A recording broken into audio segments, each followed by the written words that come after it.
From the Home Slice News Center, this is the Daily Slice for Tuesday, August 1st, 2023. I'm D-Ray Knight. This is what's going on. The leader of the state Senate Republican caucus says he's concerned about the allegations against Rapid City Senator Jessica Castleberry. Castleberry is accused of receiving over $600,000 in federal pandemic aid, a violation of the state's constitution. The leader of the Senate's Republican caucus, Casey Crabtree, said the allegations against Castleberry are serious. He says South Dakotans expect their lawmakers to follow the letter of the law, especially when it comes to taxpayer dollars. Attorney General Marty Jackley said Castleberry has until August 7th to return the $603,000. Castleberry said she's committed to resolve the issue with the state. Some youths have been throwing rocks onto I-90 and damaging vehicles. Amy Rose has more. Rapid City Police are investigating an incident in which several vehicles were damaged by large rocks thrown onto I-90 near Haynes Avenue. The police dispatched a team to clear the roadway and came across a driver whose vehicle had collided with some of the rocks, resulting in damages worth around $2,000.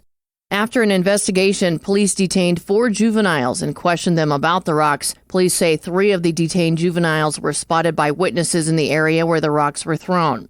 The 4 juveniles were being held on unrelated charges, but the RCPD's Criminal Investigation Division is continuing with further investigations to identify the culprits who threw the rocks onto the roadway, causing damage to at least 6 vehicles. Rapid City Police arrested a man over the weekend after he jumped out in front of a police car. Police were attempting to stop a speeding vehicle on Lindbergh when the man appeared suddenly when the officer was at the intersection of Lindbergh and Minuteman Drive. The officer had to brake suddenly to avoid hitting the man, who fled on foot. Police eventually apprehended him and identified him as 30-year-old Brandon Wright of Rapid City. He and a woman who was with him were arrested. Wright is accused of obstructing police and violating his probation. The woman was arrested for an active warrant. In national and international news, Russian authorities have accused Kyiv of yet another attack on Moscow and its surroundings with drones. One of the drones on Tuesday hit the same building in the capital that was damaged by a drone just days ago in a similar attack.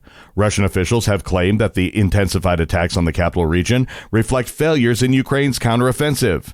Ukrainian President Volodymyr Zelensky said over the weekend that the war is gradually coming back to Russian territory, but he stopped short of taking responsibility for the attacks. Ukrainian officials said that Russian strikes hit Kharkiv and a medical facility in the city of Kherson overnight. Hope may be on the horizon for those suffering from long COVID. Amy Rose explains. The National Institutes of Health is beginning studies to test possible treatments for long COVID. Millions of people are estimated to have the mysterious condition.